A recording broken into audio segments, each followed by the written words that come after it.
Hello, this is Dominic Diamond at Q107. Hey, Dominic, it's Roger. Hello, Roger. How are you today? I'm good. Good. Listen, thank you very much for taking the time to do this. Let me just double check the levels. Could you tell me what Roger Waters had for breakfast this morning? I could. Outstanding. Okay.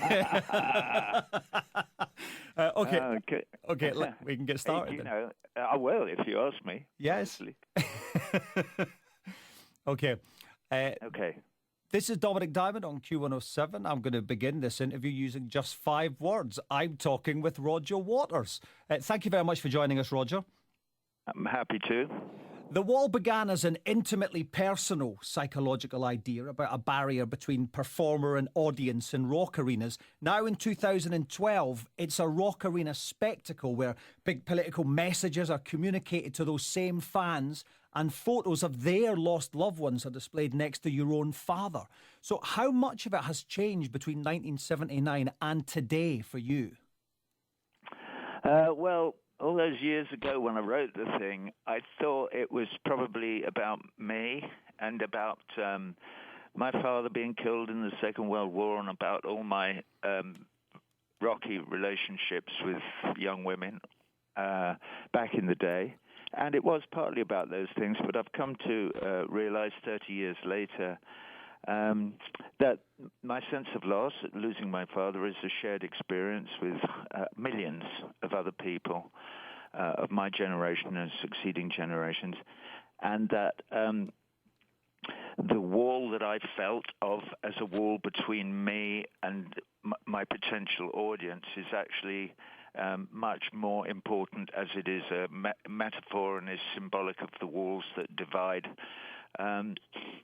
us from our future, divide nation from nation, divide religion from religion, divide ideology from ideology, and so on and so forth. And it is these divisions represented by the wall that are responsible for the human race finding it difficult to organize itself in such a way that fewer people suffer the agonies that so many people in the world do today because of war or other conflicts or whatever it might be. Is there anything like a just war in your book? I mean, for example, do you think the Occupy movement are waging a war that's in any way justifiable? I mean, they're certainly trying to smash down walls. They are, and I think it's entirely justifiable, and it's by and large a peaceful movement, which I applaud. Most of those resistance movements are not just justifiable, but are extremely necessary. I live in the United States of America, and we've seen there, certainly since the turn of the 19th to the 20th century, a society develop where it more and more and more became a tacit but disguised and hidden conflict between the extremely rich and powerful and everybody else. And somehow the extremely rich and powerful have managed to keep hidden the facts of the matter and the extraordinary disparity in the distribution of wealth in that country. And the Occupy movement is the tip of an iceberg that we hope will continue to grow, of people who are not part of the 0.1% who own everything, expressing their dissatisfaction with that state of affairs. And they're saying, no, we are no longer prepared to live on crumbs, A, and B, see great fiscal crimes go unaccounted for and unpunished. There doesn't seem to be any punishment meted out to the people who caused the crash in 2008 by building these derivatives that were worthless and selling them to other people fraudulently, which caused that huge subprime mortgage bubble, which was the first domino in the great run of dominoes that has landed us in the huge unemployment rates and so on and so forth that we suffer now. Is the internet the ultimate wall smasher? You know, in an era now where we can watch the revolution of Arab Spring unfold 24/7 on Twitter. You know, do we have as many walls today thanks to the internet? Well, my personal view is that actually, let me go back a bit. At the beginning of the program, when I started doing this this new version of the wall in 2010, I wrote, I've just read an interview that I did 22 years ago, and in that interview I said the question that faces us all, that's the most important question, is whether the new exchange of information technology, i.e. the internet and Facebook and all of these things, will act as a wall smasher, as you put it, will help us to understand one another's predicament, and will break down the walls between the extremes of religious ideologies and national positions, and help us to understand one another better? Or will it serve as a tool to the people who I was describing, the ones who feed us shit 24/7, making us obese and docile and subject to their whim, and make it easier for them, i.e. if it falls into the hands of the David Kochs and Rupert Murdochs of this world, then it will be just another tool in their exercise of control over the rest of us. I'm largely optimistic in that it seems like it's a really difficult thing to control and to wrest it from the hands of the individual, although it's something that they're trying to do as hard as they can. I think they will fail in that endeavor, and that it will stay in our individual control. Are you ever tempted, given the speed at which things can go around the internet? We have a guy interrupting Barack Obama in a press conference, and within 24 hours, he's the most famous journalist in the world.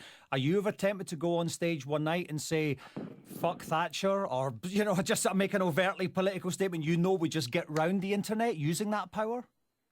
Well, I do make overtly political statements every night. Not very many of them, because that's not why people have paid the cash to come and see my show. And anyway, it's implicitly political, and the polemic involved in the art is very powerful and very engaging. So for me to stand on stage and make speech, I make one short speech about this Brazilian kid who we shot and killed in London. I say we, the Metropolitan Police.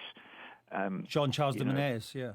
Yeah, Jean Charles de Menezes, who was, manhandled to the ground of a London tube train by armed police and shot in the back of the head 8 times. They actually fired at him 11, but they missed him 3 times. But they did hit him 8 times in the back of the head. And he was an entirely innocent young student engineer, just going about his normal everyday business. And I make the point in the show that not only do we mourn for him and suffer with his family, who actually we met when we were in Brazil. They came and saw me, and we had meetings and things. But also that it's a lesson to us all that if we allow our governments in general, but that their police specifically too much power, it's a very steep and slippery slope to tyranny. And as I say, I live in the United States now, which is now to some large extent a police state because of the Patriot Act, which was enshrined in law after 9/11. So very often, if something like 9/11, which is bad, happens, the government of the day will change laws in order to increase its position of power. It has nothing to do with freedom for the people or protecting us from terrorist attack or anything. It has to do with them being able to exercise their power more efficiently and maintain the status quo. And nobody, as far as I can see, is doing anything to get that act repealed. And it's a heinous act. It gives them all kinds of powers to snoop upon everything that everybody does all the time, A. And B, if they, and you don't have to know who they are, this can be an entirely anonymous person who works for Homeland Security or one of the government agencies, if they believe that you might be helping a terrorist or one yourself, they can take you off the streets, no lawyer, no phone call, no habeas corpus, and hold you as long as they want on no ground except that they, and we don't know who they are, that they believe what they believe or claim to believe something. So this is no longer proper law. The law has broken down now. Mm-hmm. In fact, the law which is meant to protect the individual no longer exists. And so that's a very, very dangerous situation for the people of a country to find themselves in. And yet, sorry, go on. No, carry on.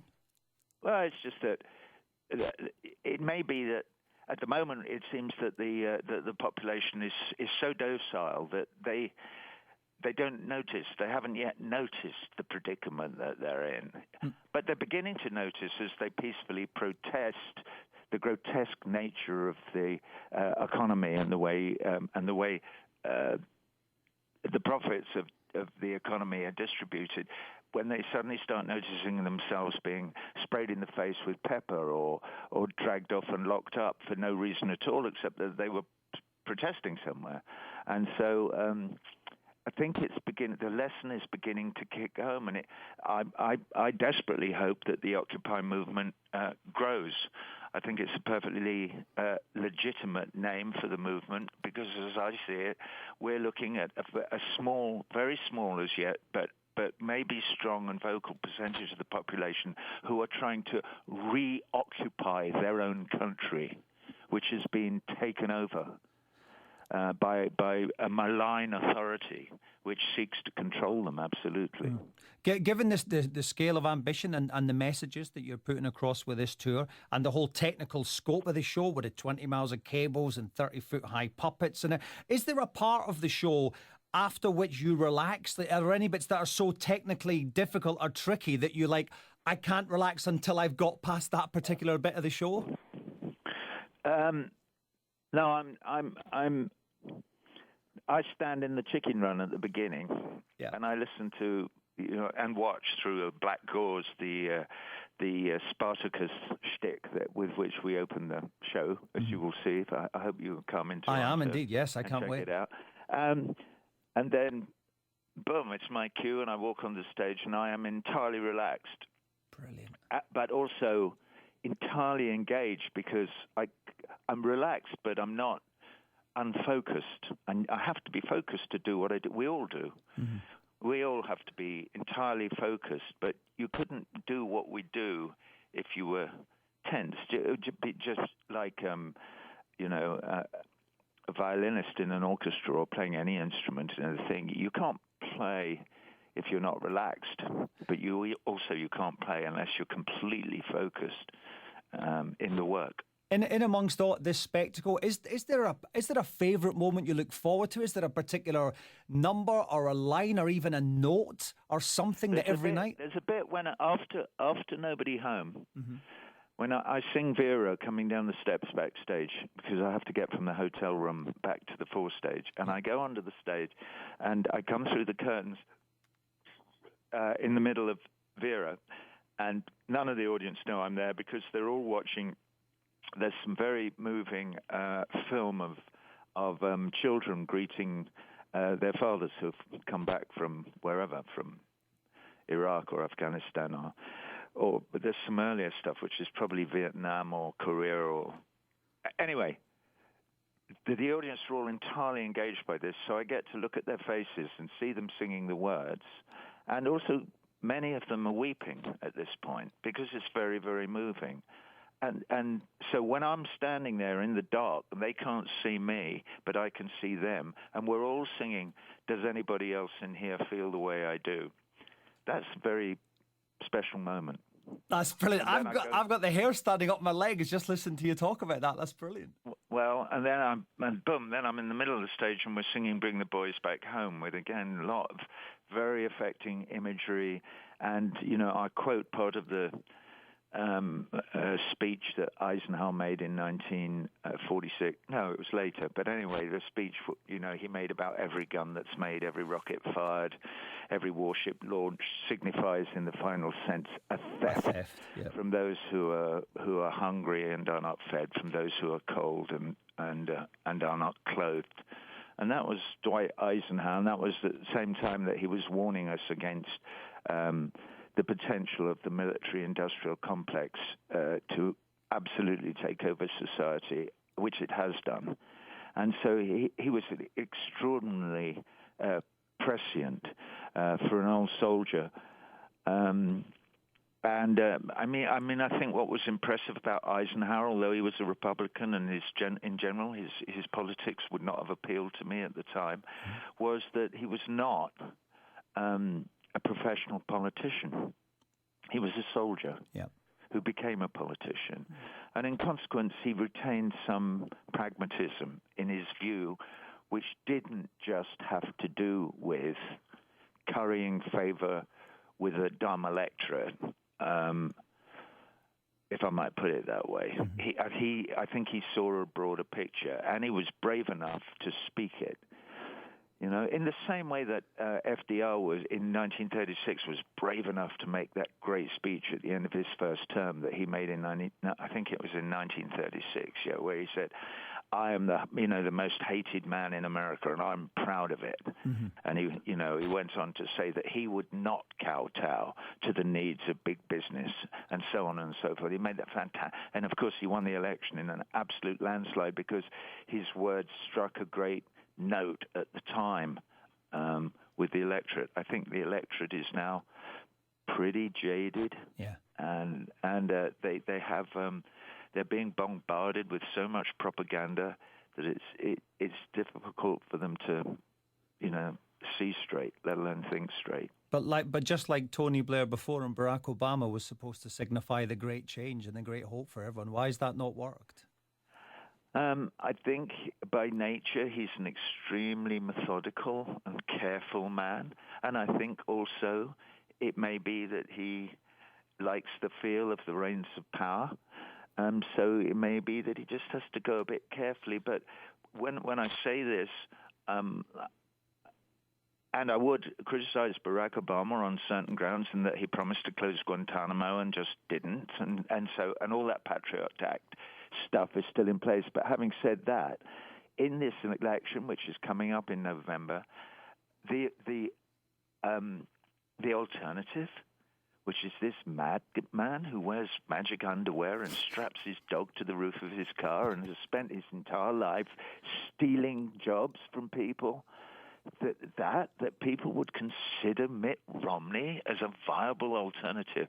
That is the really scary thing. Yeah. The guy's an asset stripper, and he stands upon the platform of his business history and what he's done. Well, it's quite amazing that he should do that, because if you look at Bain, whatever it's called, the company that he ran, they're asset strippers. They buy companies, fire everybody, and then sell the assets, and that's what he's done, and keep the money themselves.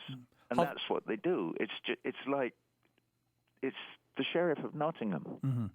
Having treated The Wall to a show like this, and it just ties in what we've just been talking about. As a teenager, when I heard the final cut, and because my generation were entirely politicised in an anti-Thatcher way, do you ever see any other Pink Floyd albums like the final cut, for example, being suitable for the same kind of large-scale multimedia treatment?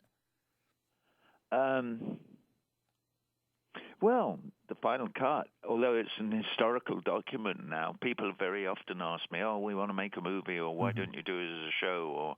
And I did actually produce a show of Radio Chaos, which had very, very broad political implications, and that was back in the late 80s, in 87. Another of my solo albums, which I've never performed live, which is Amused to Death, has very broad political implications, and also becomes more and more relevant. That was 20 years ago I wrote that piece and made the record, and it's more relevant today, I think, than it was then. The title comes from a book by a man called Neil Postgate called Amusing Ourselves to Death.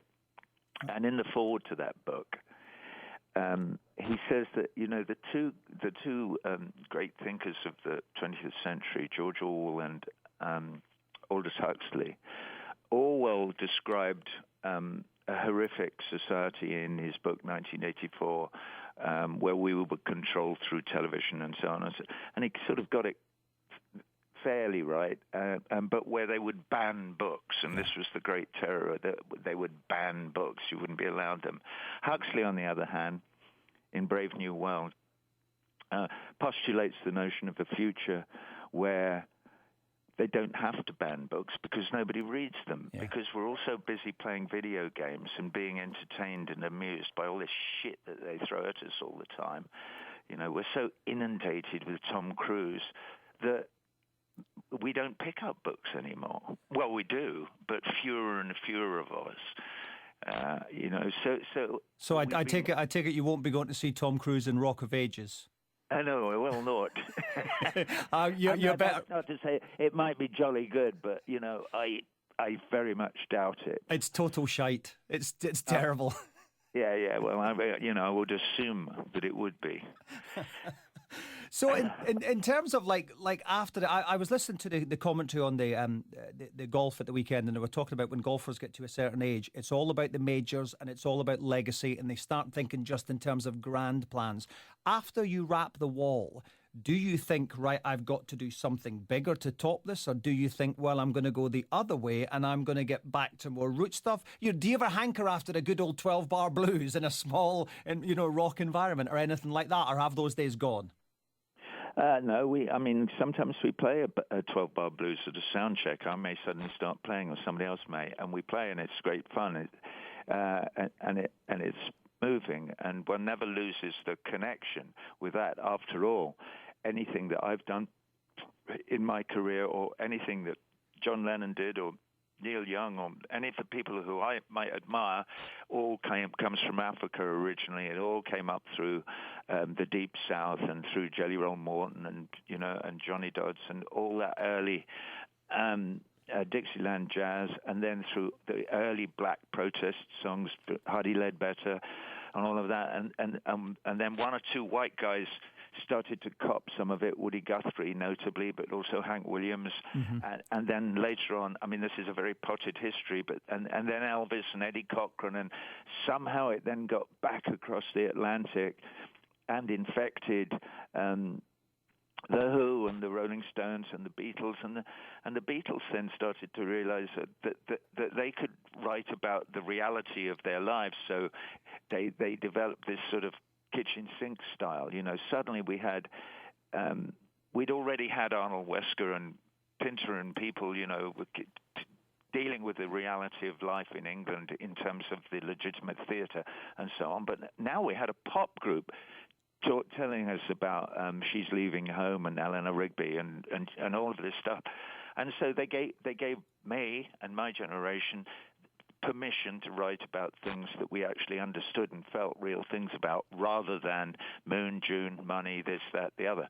And so, but it's a big circle. It's a big circle, and without the blues, none of it would exist.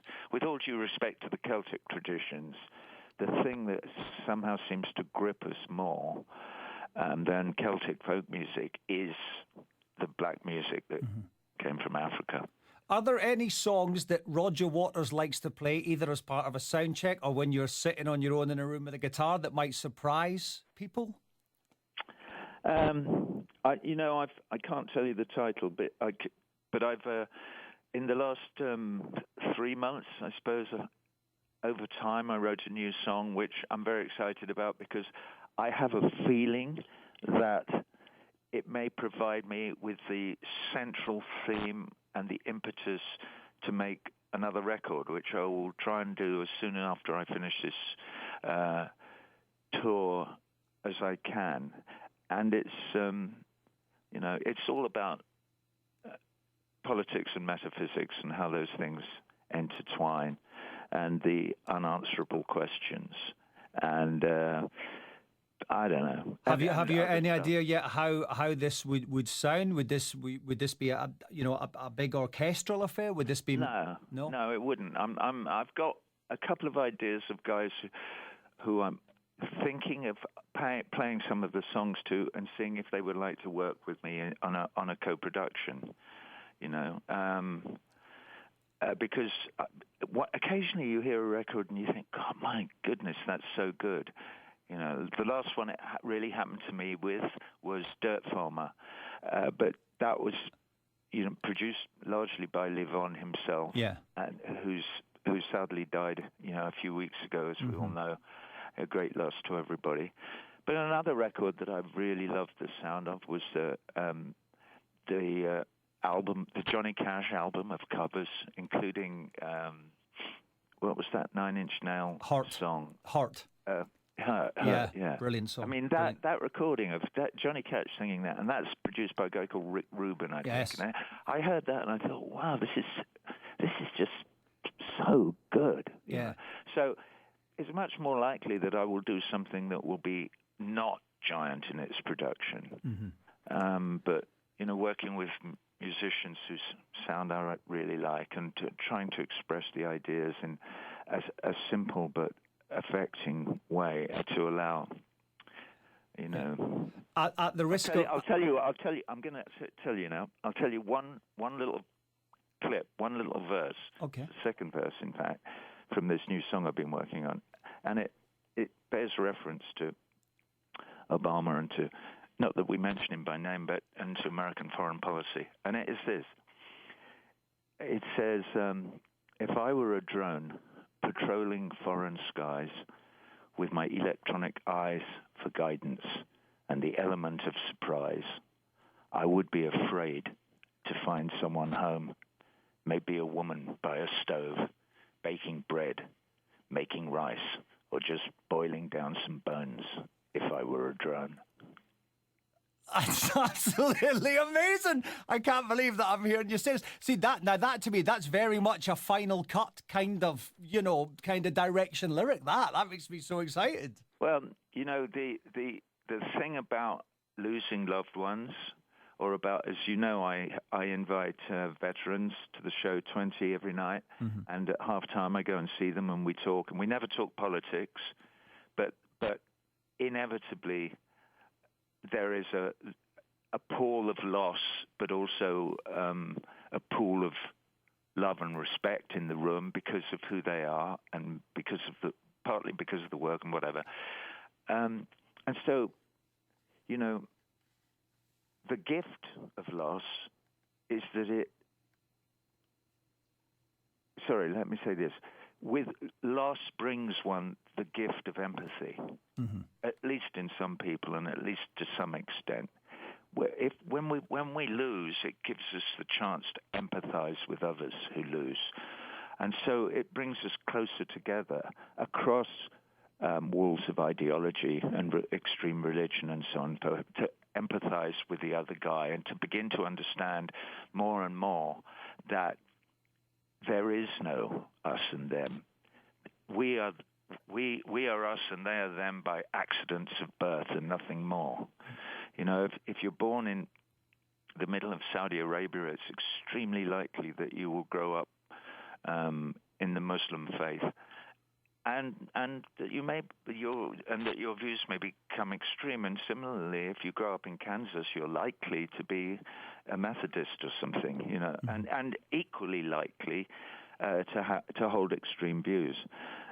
So these accidents are something that our ability now to communicate with one another via the internet may help us to dilute, A, but B, focusing on loss, on personal loss, as I said before, helps us to see the other man's point of view, if not politically, emotionally. And that is the only way, as a race, we have of moving forward. And do you not think there's something amazingly ironic and beautifully ironic that this thing which started from this idea about putting up a barrier, feeling the need for a barrier between you and the audience, now has become this amazing way for you to connect with the audience? Yeah. Yes, the irony is supreme.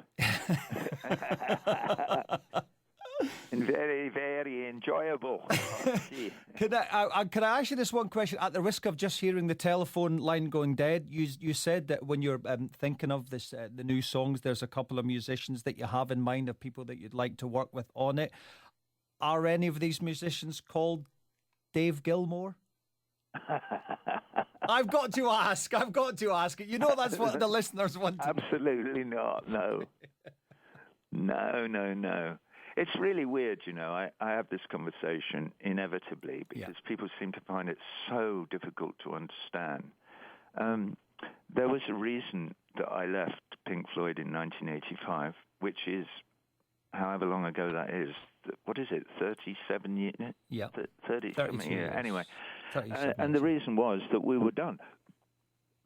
And lovely as it was, to join up with Nick and Rick and David in Hyde Park for Live Aid, and it was very moving, I felt, and very dignified and very, full of emotion, and it provided a very nice, full stop and underline for the work that we four guys did together during the 20-odd years that we worked together.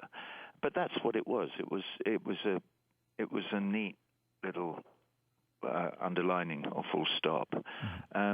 And so when I see, which I do often on my tour Facebook page, people going, wow, the show was great. All it needs is for David to come back and Nick, and then they can be the Pink Floyd again. And I'm dumbfounded that people could be that dumb, that they would think that could ever possibly happen, and why anybody would want it to. I mean, I understand why they want it to, because they have a nostalgia for a thing, But sorry, guys, Rick's dead. It's not going to happen. It's like expecting the Beatles to get back together again. It's not going to happen. Why would they ever do that? Why would, Ringo and Paul do a tour and say, here we are, we're the Beatles? I mean, people would just go, no, you're not. Yeah. Or I get that. Or they wouldn't, because people often go, well, the name is so powerful, as is the name Pink Floyd, that people might must go, we don't care who's in it, or who's dead, or who's alive, or who did what, or whatever. We just want that name up there in lights. Yeah. And no, it's never going to happen. Okay, listen. I know that you've. I've taken up more of your time than. Here, folks.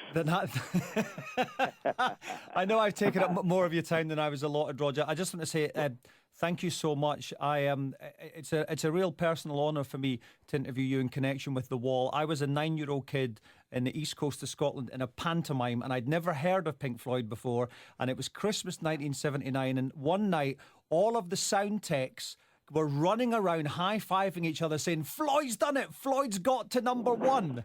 And it was my first memory, and it was with another brick in the wall. And that was when I was like, well, I must find out about this. At 9 years old, the excitement it generated in a tiny fishing town in Arbroath, where I was growing up, to kind of come full circle to this day and get the chance to talk to you about it. It's been a privilege. I'm very happy to hear that. Actually, if only I could remember where I was that night. Somewhere weird. Somewhere. Will you get your punters to come to the show? Yes, they will. On Saturday night, they will be there in their droves, and I will be there. I promise you, we've done, we're on a show like 176 or something like that, but we did this show outdoors in South America, and it was fantastic. I think there's only 9 outdoor shows in North America. I know Toronto's actually got a roof over it, but it's the big outdoor show because it's such a big place and whatever. And I promise you, it's good indoors, but outdoors it's just mind-blowing. It's worth it. That's fantastic. Like some weird old salesman. I'll get my foot out of the door now, and you can go and have a cup of tea. Roger Waters sells The Wall live on my show. Buy one, get one free. Exactly. Listen, I do this thing on the show. It's the dumbest radio competition ever, where I hold up a certain amount of fingers and I say, how many fingers am I holding up? I'd like to just try and play a special rock icon version of this with you now. It can be anything between 0 and 10. How many fingers am I holding up, Roger Waters? 4. Absolutely correct! No one's ever got it. First time before. And nobody will ever know. I'm retiring the competition now. That's it. Cool. Thank you very much, Roger. It's been nice talking to you. I'll go and have a glass of champagne as a winner.